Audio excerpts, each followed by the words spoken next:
Bonjour toutes, bonjour tous. Nous avons quelqu'un d'exceptionnel avec qui nous allons discuter pendant un petit moment. Il s'agit de Thion Niang. Je ne vous le présente pas parce que certains d'entre vous le connaissent. Il est quand même de réputation internationale. Nous avons la chance parce qu'il est dans la ville de Montréal où il est venu pour le printemps numérique. Et vous nous connaissez à Néo-Québec. On ne loupe pas une occasion, donc nous allons discuter avec cet entrepreneur, cet agriculteur, cet homme impactant, entreprenant pour la jeunesse africaine. Bonjour Thion Niang. Bonjour. L'homme qu'on ne présente plus, mais je suis sûr qu'il y a encore beaucoup de choses à dire. Merci d'être avec nous ici pour parler de Néo-Québec. Je vais quand même faire un tour un peu dans le passé, parce que dans mes recherches, il y a une question que je me posais et je n'ai pas vu de réponse. Lorsque tu pars de Dakar, comme on dit, pour aller trouver une vie meilleure, pourquoi les États-Unis et pas la France, quand on sait que, originaire du Sénégal, ou pour être plus exact, sénégalais, pays d'Afrique francophone, on pense toujours France. Pourquoi les États-Unis? Ça m'a intrigué, je cherchais la réponse. Oui, parce que je rêvais très jeune, moi, d'aller aux États-Unis par la France. En classe de 4e, notre professeur d'anglais nous parlait un peu de Kofi Annan. Et j'étais un peu inspiré par son histoire. En tant que secrétaire général des Nations Unies, je voyais un noir à la tête des Nations Unies. Ça m'a beaucoup inspiré en tant que jeune. Et c'est là où mes rêves des États-Unis ont commencé. Et j'ai eu aussi, après quelques années, j'ai été séduit par la langue anglaise et la culture américaine, leur façon de faire, et leur rapidité, speedity and everything. Donc c'est là où j'ai rêvé que je voudrais aller vivre aux États-Unis pour, comme vous avez dit, chercher une vie meilleure ailleurs, mais dans un pays anglophone comme les États-Unis. Ça m'a fait rêver en tant que jeune, c'est ce que j'ai dû faire. La France n'a jamais été dans le portrait? Non. Non. Pourquoi? Tu sais, on est inspiré par, certains ont été inspirés par la France. Moi, comme je viens de te dire, moi, je n'étais jamais inspiré par la France. J'étais jeune, j'étais inspiré par les États-Unis, c'est tout. C'est des rêves d'enfants. Certains aiment apple, d'autres aiment bananas ou oranges. Moi, j'aime les États-Unis, c'est tout. C'est simple. Alors j'ai dit qu'on n'allait pas revenir sur ton parcours tout entier, parce que j'estime par moments que c'est même pour des gens qui ont une notoriété comme la tienne, parfois c'est un peu, je dirais qu'on peut faire insulte que de prendre étape par étape. Donc je vais aller de manière globale. Je regardais ton Instagram. Tu es présenté comme agriculteur, entrepreneur social, auteur, conférencier international. Et ça m'a intrigué, pas intrigué. J'ai dit, tiens, c'est commencer par agriculteur. C'est ce que tu mets aujourd'hui en avant. Farmer, comme c'est dit en anglais. C'est aujourd'hui ce que tu mets en avant. C'est ce qu'est Thion Niang aujourd'hui. Oui, c'est ça. C'est exactement ça. Je suis un paysan et fier de l'être. Si je veux te provoquer, je dis oui, ça fait plus, c'est bon pour la com. Non. Non? C'est pas de la communication. Bon, la communication, c'est d'ailleurs bien, il n'y a rien de mal à ça.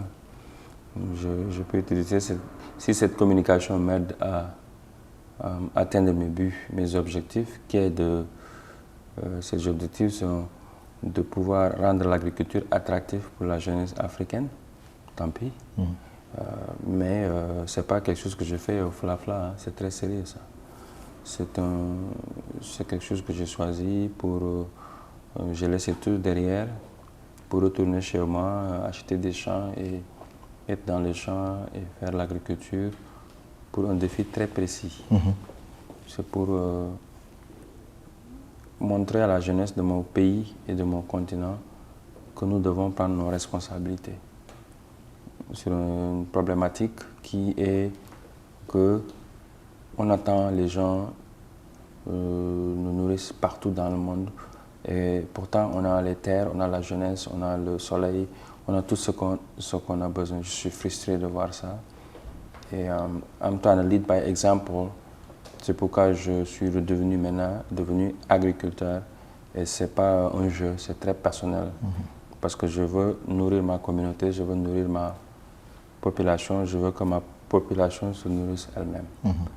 Parce que je sais que l'indépendance qu'on a besoin économique et créer de la richesse, ça commence par là. Il faudra nourrir sa population d'abord avant qu'on peut parler de développement, d'infrastructures, d'écoles, de santé, de futur, de bilateral partnerships. La base d'abord, c'est qu'il faut nourrir la population. You know, everything can wait, but ça c'est ce que les Anglais ils disent, the fierce urgency of now.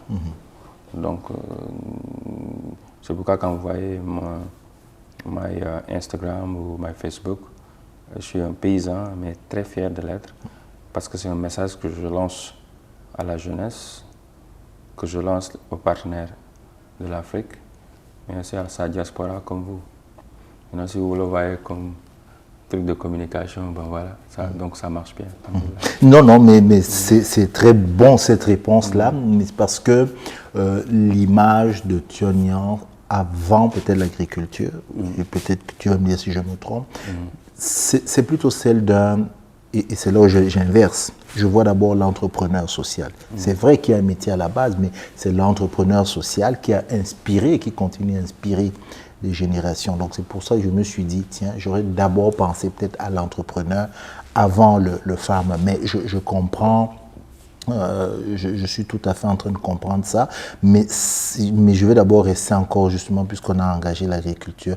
Est-ce que tous les jeunes, pas tous les jeunes africains, est-ce que tout rêve vers l'Afrique, c'est l'agriculture? Est-ce que tout le monde peut être agriculteur? Non, tout le monde ne peut pas être électricien, comme tout le monde ne peut pas être plombier. Tout le monde ne peut pas être aussi agriculteur. Mais on doit avoir assez d'agriculture pour pouvoir nous nourrir notre propre population. Ici au Canada, tout le monde n'est pas agriculteur. Mais quand même, ils parviennent à gérer certaines choses par rapport à l'agriculture ici. La même chose qu'en France et aux États-Unis, tout le monde n'est pas agriculteur. D'ailleurs, on a des problèmes là-bas. Et ici, de pouvoir renouveler la classe agricole, où les gens qui font l'agriculture, maintenant, ils vieillissent et les enfants ne veulent pas revenir dans les terres. Et aussi, ils ont leur propre réalité. Donc, mon but, ce n'est pas de faire que tout le monde revienne à la terre, mais au moins, ceux qui peuvent le faire doivent retourner à la terre et nous aider à régler certains nombre de problèmes. Aujourd'hui, en Afrique, pas seulement les questions de l'agriculture, mais on a un problème d'emploi pour les jeunes. Le monde rural n'est pas valorisé d'abord. Tout le monde quitte le monde rural pour aller dans les citadins parce que le monde rural représente aujourd'hui la misère en Afrique. Il n'y a pas d'électricité, il n'y a pas d'eau, il n'y a pas les pistes, il n'y a pas les routes, il n'y a pas les infrastructures pour que les jeunes puissent s'épanouir, il n'y a pas les bonnes institutions, il n'y a pas les écoles, etc. Donc ce qui fait que après la saison pluie, 3 mois par exemple, comme un pays comme nous, le Sénégal, c'est 3 mois, 4 mois, il reste 9 mois sans rien faire. Et que les jeunes qui voient ça et leurs parents souffrir, ils préfèrent maintenant aller à Dakar ou dans les grandes villes comme Abidjan, Cotonou, etc. Maintenant, qu'est-ce qui se passe? C'est pourquoi ce que je dis, aller vers la terre et dans le monde rural, c'est là où on va régler tous les problèmes de l'Afrique. Parce que tout commence par là. Ces milliers de jeunes, des millions de jeunes qui quittent les villages chaque jour pour aller dans les villes, ça crée beaucoup de problèmes. Problèmes d'insécurité, problèmes de logement, ce qui se passe aujourd'hui à Dakar et partout. Ce qui fait d'ailleurs que les gens construisent partout. Everywhere they look at space, ils construisent. Ce qui d'ailleurs crée les problèmes d'inondation qu'on a aujourd'hui dans nos pays, dans nos villes comme Abidjan et Dakar et tout ça. Tu as vu la base, tout ce que ça vient. Je disais la sécurité, il y a les problèmes de santé, problèmes d'espace même pour parking, tu ne peux pas trouver. Il y a les problèmes de tout ça, commence par là. Maintenant, ce n'est pas assez encore, ils poussent les limites parce qu'arrivé à Dakar, ils trouvent des petits boulots, 50 000, 100 000 francs le mois pour gérer la famille derrière. Mais là, ils voient à partir des villes que, ok, il y a mes amis à côté qui ont des pirogues et que si je travaille 6 mois, 7 mois, je peux économiser 500 000 au lieu d'aller ouvrir une boutique ou trouver un petit champ au pays, au village, faire quelque chose. Non, je vais aussi prendre la route avec les pirogues pour aller en Europe chercher des opportunités qui existent d'ailleurs dans notre continent. Et si tu regardes les médias, par exemple au Sénégal, on a perdu cette année plus de 800 000 jeunes. Seul le Sénégal, hein. Il y a la Gambie encore, il y a Guinée, il y a la Mauritanie, tous les pays côtiers. Ils ont perdu des milliers de jeunes, parfois on ne peut même pas compter. Notre océan est devenu cimetière pour nos jeunes. Notre espoir, la jeunesse du continent, est en train de mourir dans l'océan Atlantique pour aller trouver des opportunités qu'ils pouvaient avoir dans leur propre pays. D'ailleurs, ces pays qui vont aller essayer de trouver du boulot, des opportunités, eux, ils sont en train de déménager en Afrique, en France, Espagne, Turquie, etc. Everybody est en train de venir en Afrique. Nous, on fait le contraire. Maintenant, moi, tous ces problèmes, je les ai bien analysés. Hein, et j'ai regardé partout comment on peut régler ces problèmes. Et j'ai trouvé que pour régler ces problèmes, d'abord de la population africaine, il faudra retourner dans nos villages, le monde rural. Il faudra faire tout que nos mondes ruraux deviennent attractifs pour ces jeunes, qu'ils restent là-bas, qu'ils reviennent, qu'ils investissent. On crée des infrastructures pour eux là-bas, même s'ils doivent voyager, comprendre le monde, apprendre comme on l'a fait, mais ils ont toujours l'amour et cette attache pour pouvoir retourner à la terre, travailler la terre, et même s'ils ne travaillent pas la terre, créer des business au village. Comme ça. Est-ce que ces business vont les faire vivre, eux et leur famille, quand on sait que un des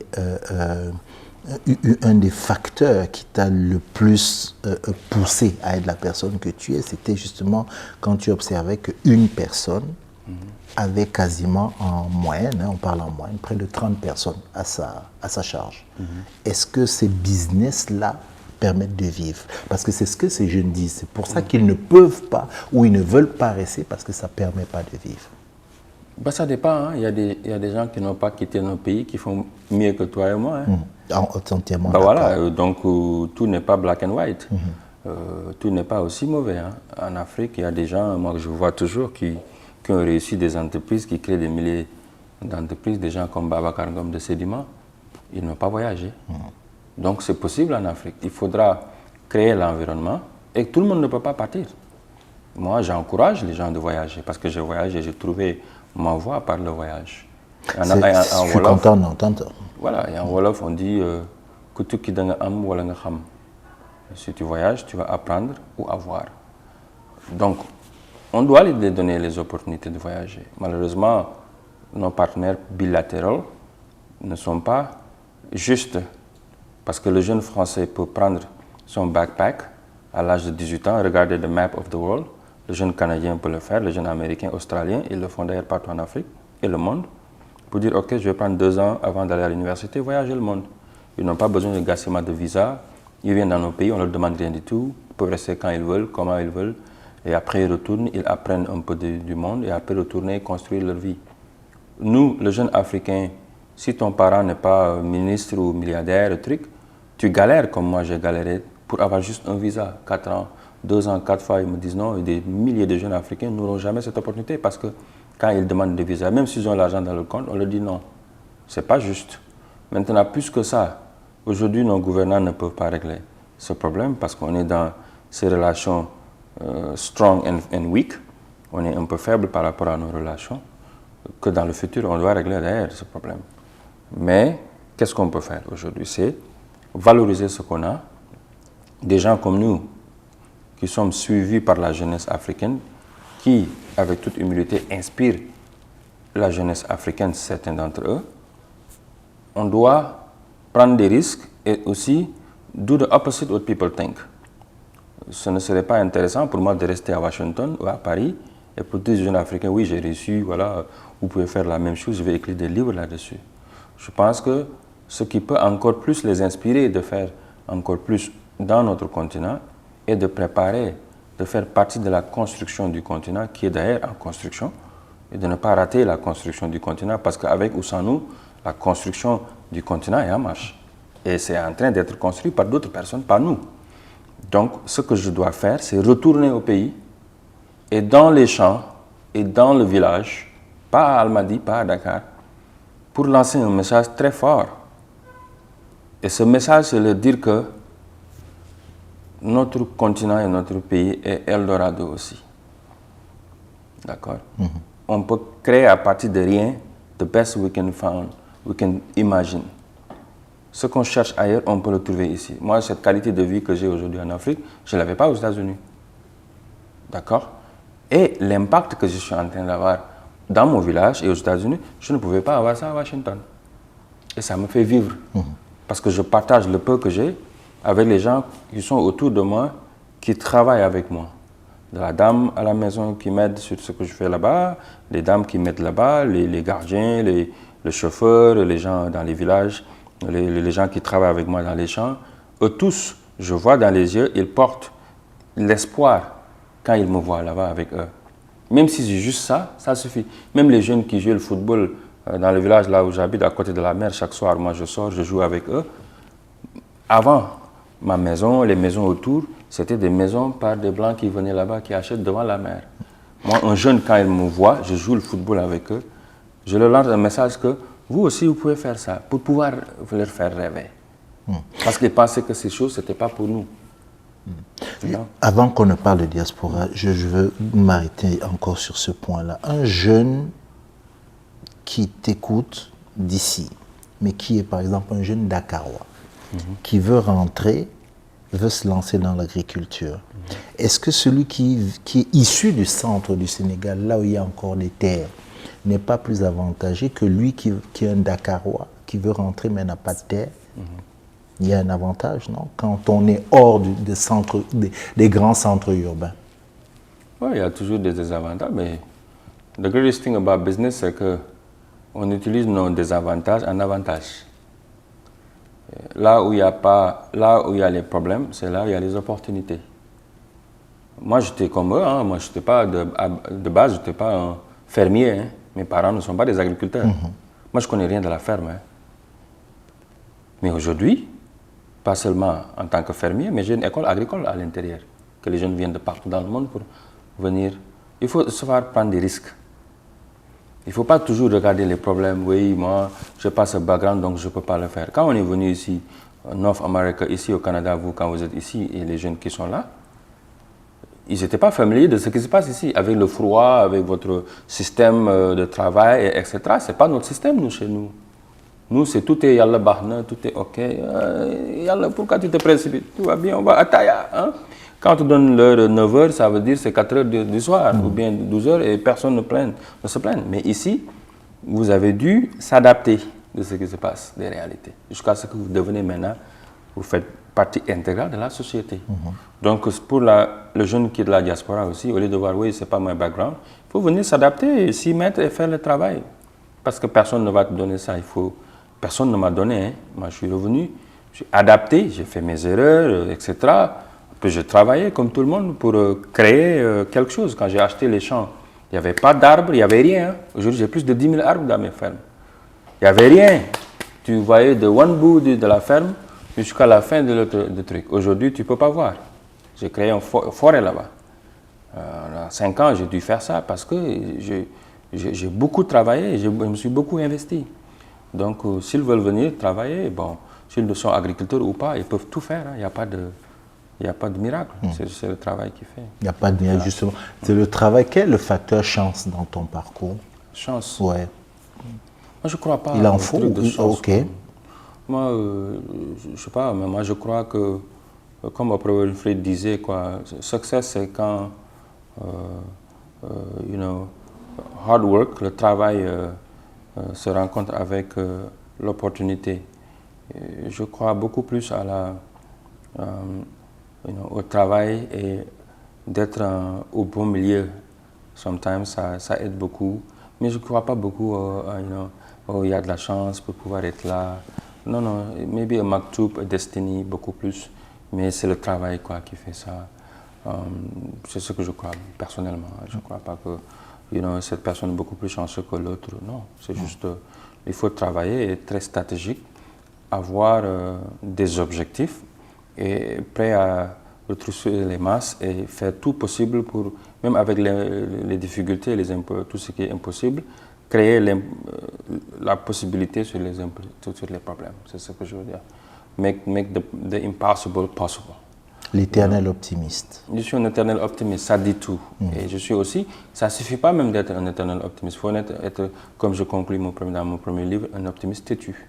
Parce qu'il y aura toujours des difficultés, il y aura toujours des problèmes, il y aura toujours des obstacles, il y aura toujours des moments où tu es à bas, tu ne peux pas te relever, tu es découragé, tu ne sais pas pourquoi tu fais tout ça. Il y a les moyens les plus faciles, tu pouvais prendre l'autoroute. Et c'est là que que devenir un optimiste, tu deviens important. Et ça s'est passé pour moi en Afrique. Quand je suis retourné, c'était très difficile, mais je me suis reconverti encore en optimiste têtu. Que quoi qu'il va se passer, je vais rester ici et je vais réussir comme je l'ai fait aux États-Unis. Parce que c'était plus dur pour moi aux États-Unis. Ici, c'est chez moi et je vais tout faire pour que mes projets-là, ça marche. J'ai eu des projets qui n'ont pas marché, j'ai eu des entreprises qui ont faillite, j'ai eu des trucs qui n'ont pas du tout donné. Mais je me lève le matin, je me relève et je continue mon chemin. C'est très important ce que tu dis là, puis j'espère que les gens qui vont voir ça vont le comprendre, parce que quand on prend ton parcours et le storytelling que toi tu n'as pas créé, mais que peut-être d'autres ont créé, ça a l'air très lisse, très facile. Tionnia est parti, Kaolack, Dakar, New York, Cleveland, Washington, aujourd'hui à Dakar. Ça a l'air tout lisse, mais il est bon de savoir aussi que c'est pas un long chemin tranquille. Non, du tout. Du tout. There is no success that came, there is no shore that came from the ocean from a boat that came without heavy waves. It doesn't happen. Il n'y a pas de succès sans sacrifice, il n'y a pas de succès sans difficulté, il n'y a pas de succès sans se tomber, retomber encore et se lever. Tous les gens que vous avez vus qui ont réussi ont vécu des difficultés énormes et je l'ai vécu, j'en connais beaucoup. Ah, j'en connais encore. J'en connais encore, mon frère, jusqu'à présent. Parfois, même au pays, je veux pas. Parfois, je suis découragé, je veux retourner, je me pose la question, mais qu'est-ce qui se passe, pourquoi je suis là? Mais je me lève le matin, je méditate et je dis, OK, let's go. Let's go, let's go. Just can't stop. Je dois continuer de travailler. On se retrouve là à Montréal, on va aborder la dernière partie, on se retrouve à Montréal où tu es venu pour le printemps numérique et comme d'habitude, tu as toujours cette exigence-là de parler à la diaspora africaine. En une phrase, quel est le message que tu tiens tant à passer à cette diaspora africaine, qu'elle soit à Paris, qu'elle soit à New York, qu'elle soit partout dans le monde, mais là aujourd'hui, plutôt à Montréal. Quelle est vraiment l'essence du message que tu veux leur passer? Tu sais, moi, je fais partie de la diaspora. Oui, on a tendance à oublier voilà, ça. Donc je comprends bien la diaspora africaine, partout où ils sont. Ici, Brésil, États-Unis, Europe, everywhere.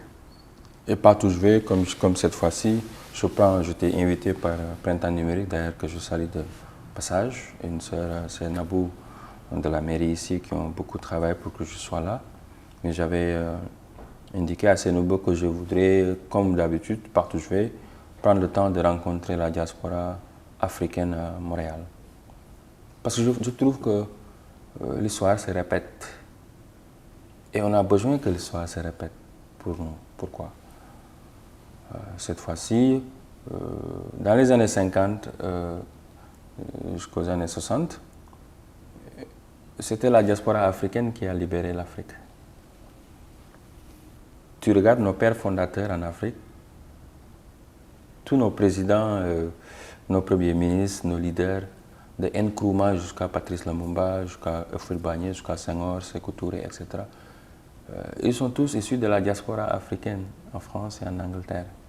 C'était des jeunes comme nous qui étaient des étudiants qui après les études, ont travaillé un peu en France, mais ils se cachaient un peu en réunion pour faire des stratégies, travailler comment ils veulent s'organiser et faire la pression à la France pour donner l'indépendance. dans nos pays, et pour l'Angleterre, etc. Et ils ont réussi ça, sans Instagram, sans Facebook, sans Twitter, sans Snapchat. Dans des moments très difficiles où la communication n'était pas si fluide qu'aujourd'hui, où on parle rapidement et les gens textent instantly. Tu peux organiser à partir de mon Instagram, des milliers de personnes puissent voir ce que je fais. Et chapeau à eux. Hein. Aujourd'hui, moi, mon message à la diaspora africaine, c'est de leur rappeler qu'on doit répéter cette histoire. Parce qu'il y a quelque chose qui manque pour nous aujourd'hui. Le continent africain a besoin de la création de richesses. Ouais, on est assis sur une mine d'or inexploitée et que nos femmes sont en train de mourir parce qu'ils ne peuvent pas avoir des hôpitaux normaux dans nos pays. Nos écoles, les jeunes ne peuvent pas compétir dans le monde parce qu'ils sont toujours en train d'étudier dans des écoles qui n'ont même pas d'électricité, parfois même sous les arbres. Nos jeunes sont en train de prendre la mer pour aller chercher des opportunités, etc. Nos infrastructures sont en train d'être construites par la Chine, la France et les Turquie, etc. Nos réseaux mobiles dans nos pays comme Orange, Free, dans nos pays MTL et tout ça, c'est les étrangers qui contrôlent ça. Nos câbles sous-marins pour l'Internet, tout est contrôlé par les étrangers. Même nos data centers sont bien contrôlés par les autres. Et nous, à la diaspora, on se complaint, on est OK, on est confortable, on regarde de loin que oui, les choses doivent changer, mais personne ne veut prendre le risque de s'organiser. Donc moi, ce que je dis, je fais un rappel pour leur dire qu'on doit s'unir à partir d'ici. On doit être une force, on doit s'aimer, on doit arriver à aimer notre frère. Notre réflexion, quand je te regarde, je vois Thione sur toi, parce qu'on se ressemble. We are the same people. But ce qui se passe, la majeure partie d'entre nous, quand on voit notre frère, on dit « What's up, my brother » ou « mon frère », mais we don't mean it. On ne croit pas à ça. Et on est gêné même de regarder l'autre comme notre frère. On ne veut pas faire du business entre nous. Je vais prendre $100, aller le dépenser dans un autre restaurant, et à côté, le restaurant africain, je dis non, je ne vais pas aller là-bas, parce que je ne veux pas être avec les Africains. Mais je suis content d'être avec les autres et pour être le seul Africain là-bas. C'est un problème complexe. D'accord? Et qu'on n'aide pas nos sœurs, on ne s'entraide pas. Nos associations sont là, dans la diaspora. Vous avez l'association A, B, C, D, et ils sont en train de faire la même chose, mais ils ne veulent pas s'asseoir sur la même table pour amener nos forces ensemble. C'est ensemble qu'on va pouvoir faire de grandes choses. C'est ensemble qu'on va pouvoir atteindre nos objectifs. C'est ensemble qu'on sera encore plus fort. Mais les autres nous ont montré ça. Les communautés qui sont les moins peuplées, comme on regarde aux États-Unis et ici partout, par exemple, je donne l'exemple de la communauté juive. Ils ne sont pas nombreux, mais ils sont forts. Pourquoi? Parce qu'ils sont unis. Les Libanais, vous les voyez, comme ils sont en train de contrôler l'Afrique. Les Indiens, la même chose, parce qu'ils sont unis. Ils ont des différences comme tout le monde. Mais ils savent que leur destin se repose sur leur unification, sur leur unité. Donc, sur leur union, je veux dire. Donc moi, aujourd'hui, c'est le message que je donne quand je suis arrivé ici.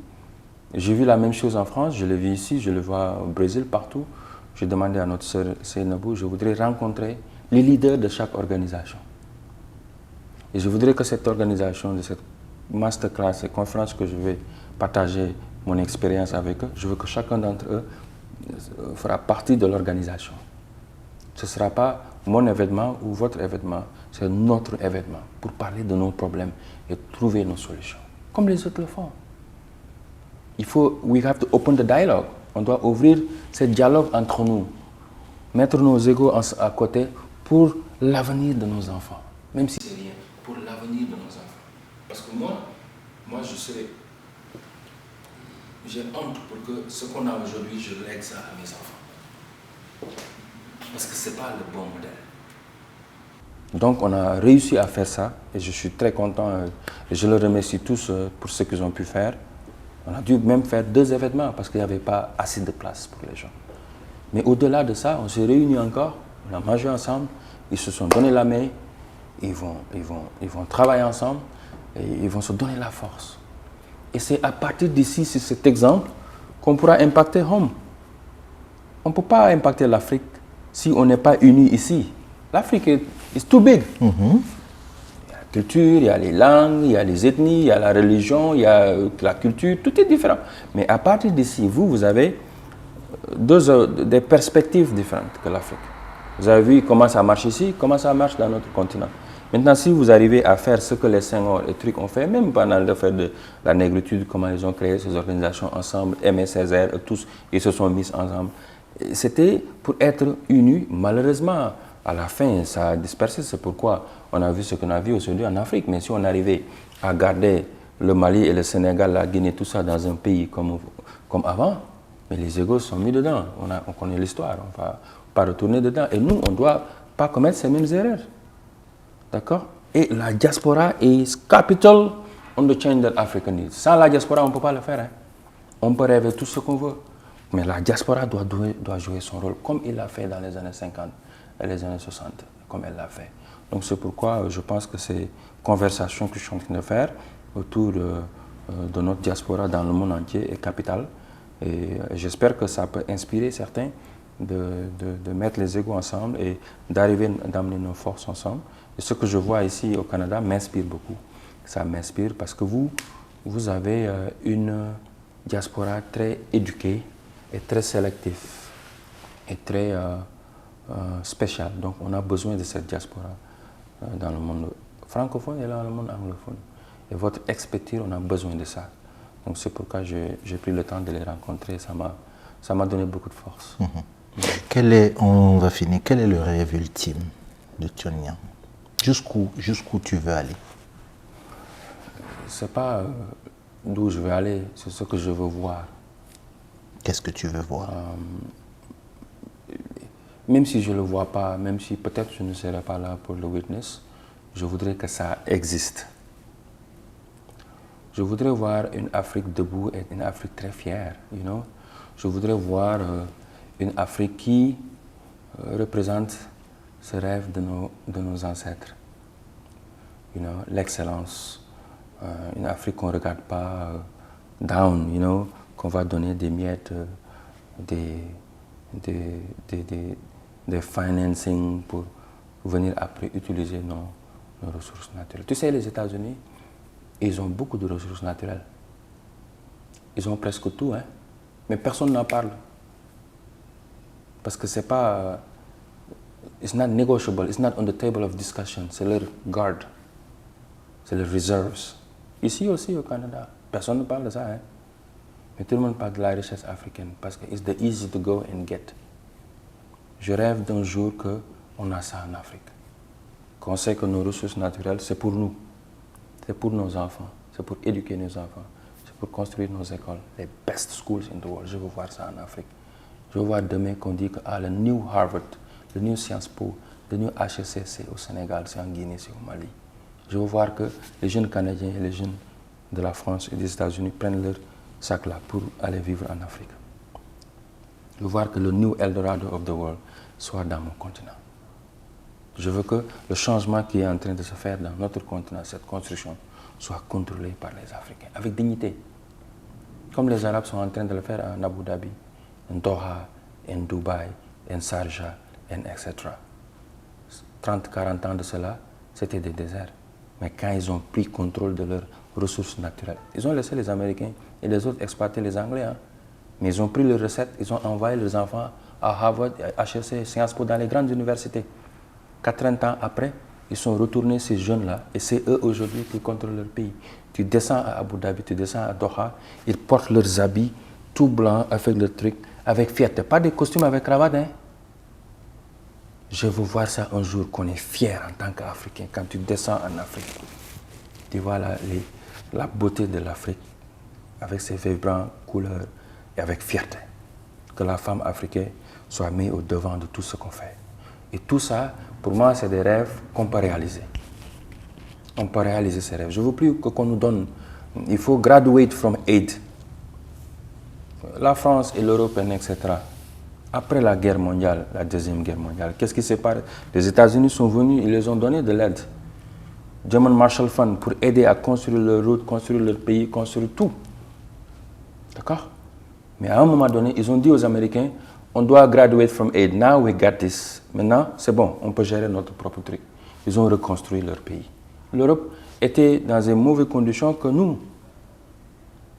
Après la guerre, l'Europe était détruite.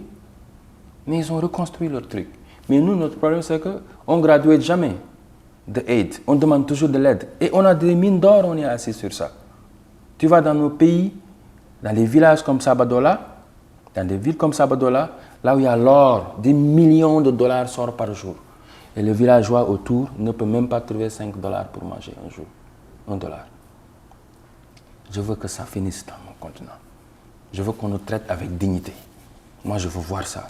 Et si je n'arrive pas à le voir, je veux que le travail que je suis en train de faire, ces jeunes que je suis en train de former, ce voyage que je suis en train de faire pour réveiller la jeunesse africaine et sa diaspora, que eux, ils vont continuer ce travail et réaliser ce dream. You know? Et ce dream is realist. It's not irrealist. Dr. King avait juste un dream qu'un jour, il veut voir ses enfants jouer avec les Blancs. Et aujourd'hui, on a eu un président noir. Moi, un jeune du Sénégal, je suis venu jusqu'aux États-Unis et faire partie de cette histoire. Donc, dreams are valid and they are possible. And I continue to dream, but I dream and I work to make sure that I make that dream a possibility. Je voulais finir avec ça, mais tu as touché le point. J'allais dire qu'il ne fallait pas, parce que j'allais dire, Tion Niang, celui qui te donne toute cette force, et qui d'ailleurs, dans une salle où tu te retrouves avec les autres, il vous dit, votre énergie m'a porté jusqu'à la Maison Blanche. Maintenant, tout le monde ne viendra pas avec moi. Qu'est-ce que vous allez faire de votre énergie? C'est là où tu as pris ce chemin-là. Il a fallu un politique pour te pousser. Et dans tout ce qu'on se dit depuis, 20-30 minutes, j'entends le langage d'un leader que tu es déjà, mais le leader politique aussi qui doit accompagner ça. Sauf que si j'ai bien fait mes devoirs, tu es un peu fâché avec la politique, dans le sens où ce n'est pas la voie que tu estimes être la voie royale pour aller vers ce rêve auquel tu penses. Moi, je trouve que on peut créer d'autres systèmes. Je pense qu'on peut impacter nos communautés sans même la politique. D'ailleurs, ce qu'on est en train de faire, c'est la politique. Parce que la politique n'est rien d'autre que servir sa communauté. Je pense que c'est très noble, la politique. Parce que quand on dit servir, c'est déjà la noblesse. Quand on donne à l'autre, quand on se soumet pour aider l'autre, c'est très noble. Mais aujourd'hui, la définition de la politique par ce qu'on voit en Afrique est devenue malheureusement très dégradant. Parce que la politique aujourd'hui en Afrique, c'est la signification de s'enrichir, d'aider ses amis et sa famille, de tout sauf la patrie. Et cette problématique, on doit changer ça. Moi, je suis arrivé en Afrique, j'ai trouvé que je pouvais faire plus en dehors de la politique, mais la politique économique. Là où je peux créer de la richesse pour ces jeunes, je peux les réveiller un à un, ce qu'on appelle le grassroots work from the ground. You build it slowly on the ground, et tôt ou tard, ces jeunes vont se réveiller, et tôt ou tard, si tu peux les aider à créer de la richesse, ils pourront de retour servir leur communauté. Et ça, c'est déjà de la politique. Quand les gens me parlent de politique, ils ne voient pas que je suis déjà dedans. C'est juste que les termes sont différents. Parce que pour nous, il faudra être un président pour pouvoir servir. Donnez-moi le pays, comme ça je vais faire ça. Donnez-moi la mairie, comme ça je vais faire ça. Donnez-moi mettez-moi gouverneur comme ça ou ambassadeur, je pourrai après servir. Moi, je n'ai pas besoin qu'on me donne que je sers. Je peux commencer là où je suis pour servir mon pays. Et c'est là que je fais. Obama nous a appris pendant la campagne, la première et deuxième campagne, qu'on peut vraiment changer les choses à partir de rien. Et l'impact qu'on est en train d'avoir sur la communauté et de la jeunesse et le même du monde entier aujourd'hui avec humilité, ce n'est pas la politique qui m'a donné ça. Donc pourquoi mettre mon énergie sur « ok, votez pour moi », ou le temps que je vais mettre ça et l'argent que je vais mettre et tout ce temps, je peux le mettre sur des projets et je suis libre, je vais partout où je vais dans le monde et j'ai des comptes à rendre à personne et je peux avoir de l'impact. J'aime bien cette position, hein. C'est beaucoup mieux, quoi. Et moins de stress. Moins de stress. Merci beaucoup. Yes. Merci. Thank you. Comme tu as dit, Montréal, tu en pars avec beaucoup de force, voilà, c'est ça, beaucoup de force, beaucoup d'énergie. Maintenant, ce que j'espère aussi, c'est que ce que tu as laissé à Montréal, ben, que la jeunesse africaine montréalaise saura s'en servir pour s'élever collectivement. Donc, merci encore. Et avec puis, plaisir. Merci. Bonne continuation. Merci pour la force. Voilà. Thank you so much. Merci. God bless you. Okay, you too. Thank you.